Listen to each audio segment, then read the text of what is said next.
question très compliquée. 3 points très simples. Le traitement personnalisé, c'est un meilleur traitement pour les patients.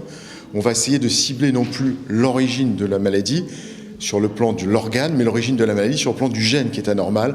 Donc un traitement beaucoup mieux toléré, beaucoup plus efficace et surtout qui peut permettre une option de contrôle tumoral beaucoup plus longue, voire une option de guérison plus longue que celle de traitement.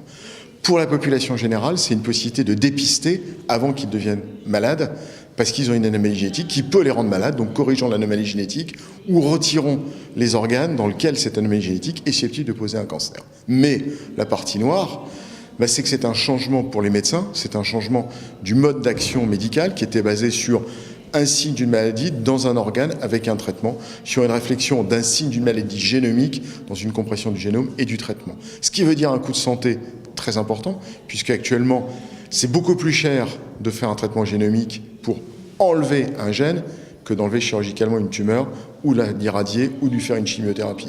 Donc il y a un problème pour la société du coût de santé.